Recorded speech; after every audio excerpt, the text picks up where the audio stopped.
this is to do with the Pacific, right? And how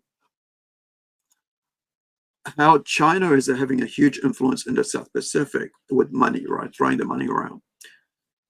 Yet China right now, and you know, I mentioned this because of China, like the whole idea of the difference between democracy and communism, and how you see the facade falling off a country that's been telling the rest of the world how great they are, and yet their own people are calling them out because all the money that should be going to helping their own people is getting sent overseas. Now,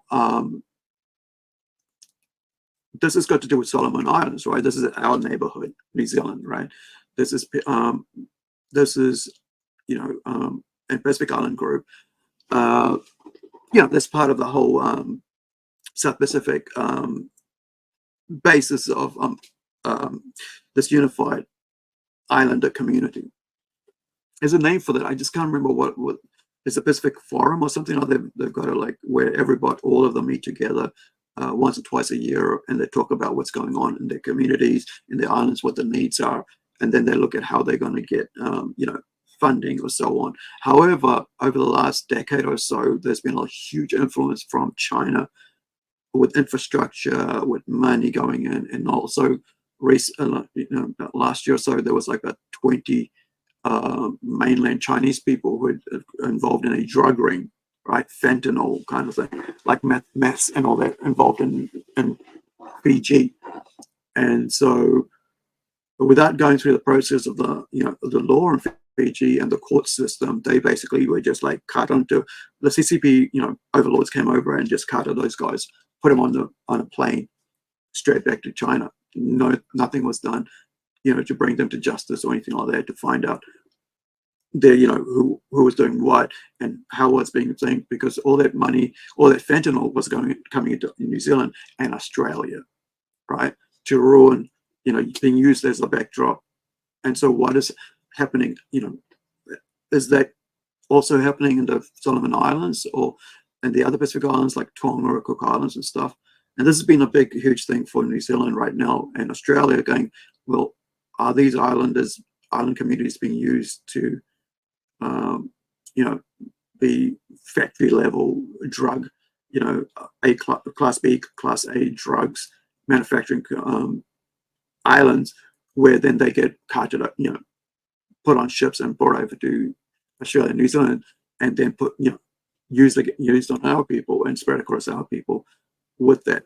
And are we going to then become like friggin' America and have all these people on the homeless people addicted to the opiate thing, right?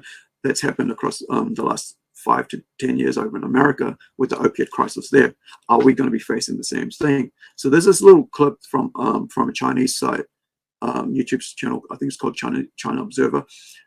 And it's about how now Solomon Islands got $20 million. I think that's US $20 million from China.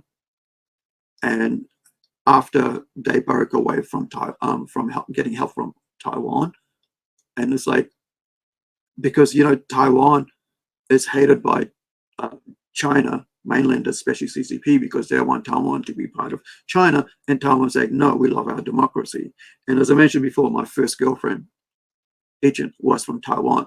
So, I have a love for that. And also my close friends were from Hong Kong. And that's why I kind of talk about this stuff, because I've had really great friends from both those nations, democratic nations, whereas now Hong Kong is basically part of China, and it's become like a dead zone for democracy and stuff. And it's kind of really sad. So let's watch this one about Solomon Islands. The year, China has been hit by numerous natural disasters. Let me just go back a bit here. Thanks, man.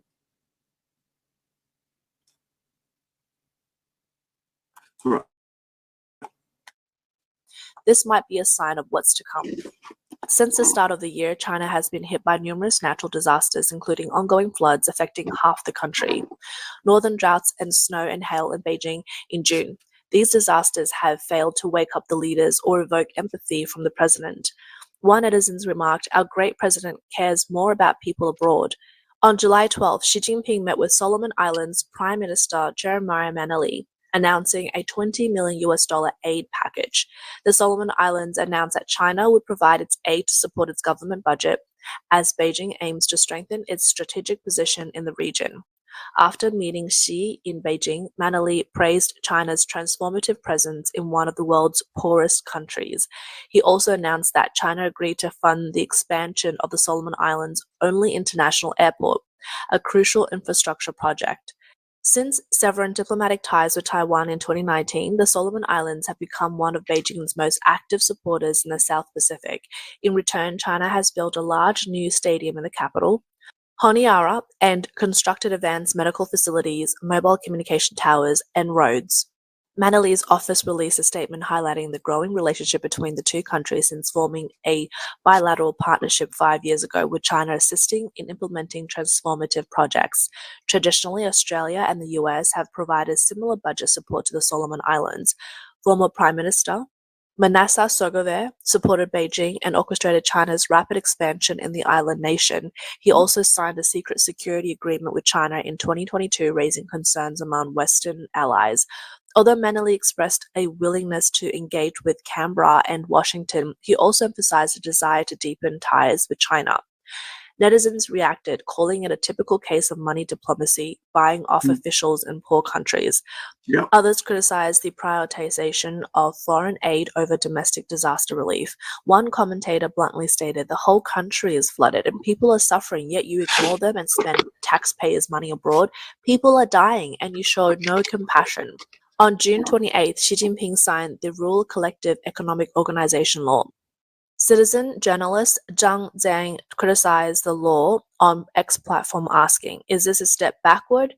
Are we inviting mutual harm among the people again? The National People's Congress and its standing committee are utterly useless." Back in the days, under the collective economy in rural China, it is estimated that over 30 to 40 million farmers starved to death. Xi Jinping has not acknowledged this period in public statements. Critics argue that his policies reflect a continuation of practices from the Mao Zedong era, which they claim led to significant loss of life. In preparation for this so-called internal war, Xi Jinping has been laying the groundwork for some time. At a recent military political work conference in Yan'an, besides the official statements published by state media, attendees reported that he also gave an impromptu speech. This speech has circulated through various channels, corroborated by multiple independent sources, and it seems to be a prescient revelation. Its content aligns closely with Xi's actual political maneuvers. In the speech, he admonished the entire CCP.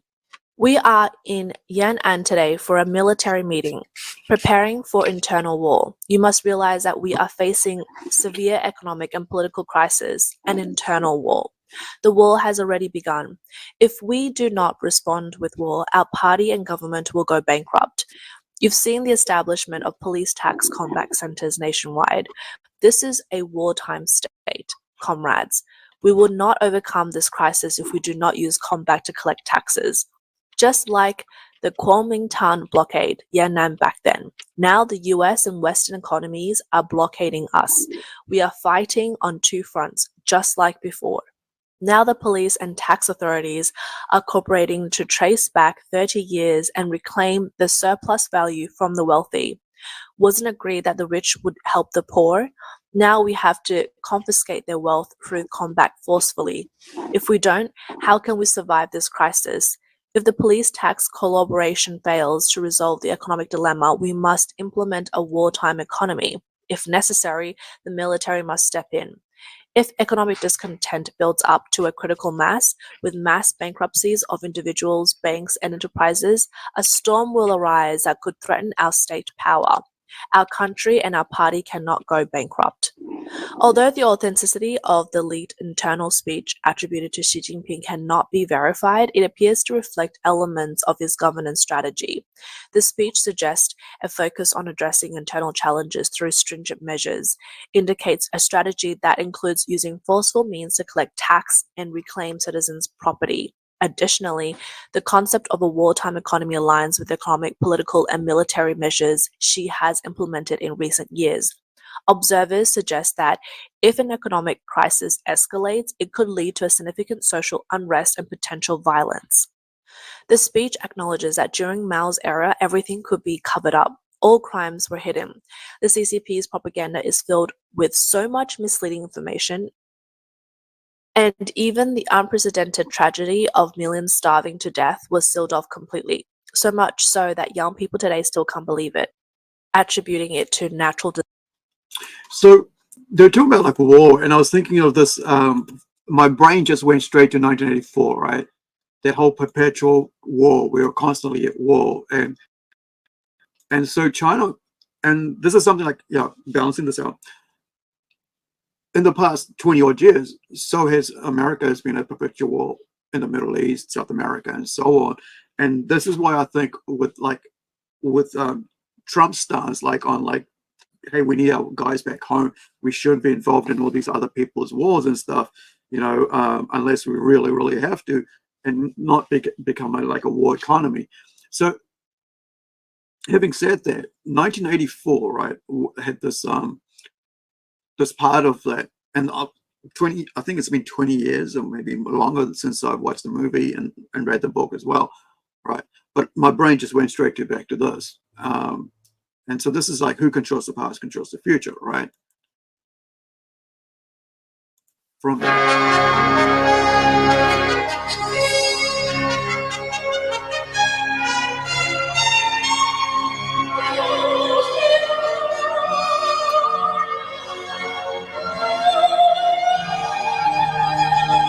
stop. That's right. There's double speak and all that. So this is our land, a land of peace and of plenty, a land of harmony and hope. This is our land, Oceania. These are our people, the workers, the strivers, the builders. These are our people, the builders of our world, struggling, fighting, bleeding, dying. On the streets of our cities and on the far-flung battlefields, fighting against the mutilation of our hopes and dreams.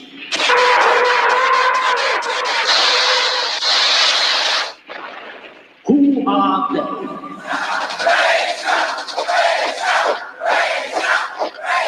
They are the dark armies, the dark murdering armies of Eurasia. In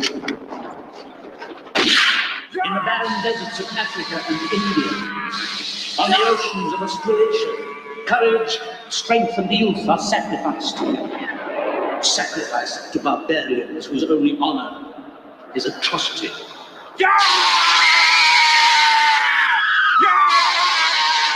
But even as we grasp at victory, there is a cancer, an evil tumor, growing, spreading in our midst. Shout! Shout! Shout out his name!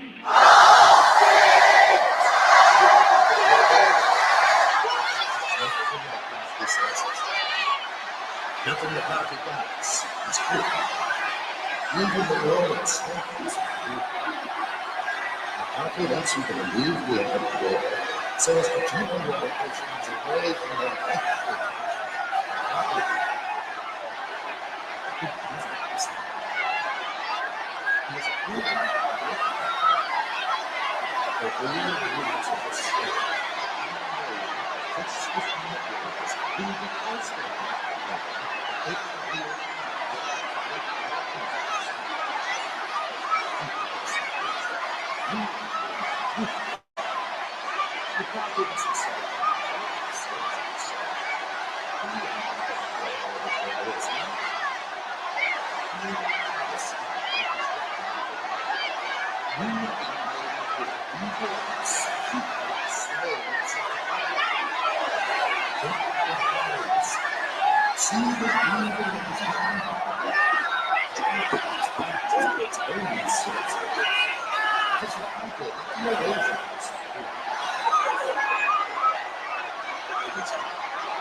Crazy, right? It's like cult-like behavior, but like it's like a country continuously, like if you haven't seen 1984, it's one of the greatest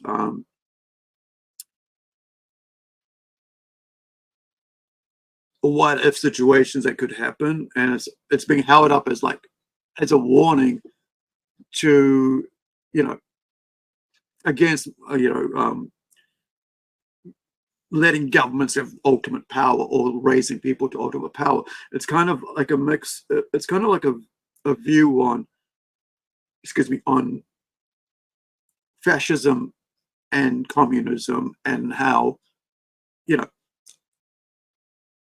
I guess, yeah, how like leaders can like rise to power by using fear, or using like those that will come in for us, or you don't get, you know, get behind us, and so on. And at the moment, you know, China's basically been keeping their people under that sort of fear, like the Americans are the devil, the Japanese will come and eat you, like they did, you know, in the future, in the past, how they did all this, which nobody's hiding that from that. They were under, you know, under a godlike situation of their own, Japan, right? Like the emperor was the voice of God, and whatever the emperor said, therefore you did. And so, you know, you had the whole, you know, after that, there was a whole lot of rules put in place, you know, and now there's been so many amazing changes there, and with friggin' you know, with Italy, with, you know, with fascism there, lots of changes there, and also lots of changes on Germany, right? Because Germany went under that whole, they are the bad people and we are the, you know, we should protect ourselves by voting for this person, and so on. And so they understand, like, the one thing that like is very I think is very important for anybody is to learn from your history, right? Is to know what came before, to understand, and not only just your own history, but to know other people's history as well. Because, you know, the more educated you are, the more nuanced you become about any given situation, or any given you know, area of any issue that rise up, right?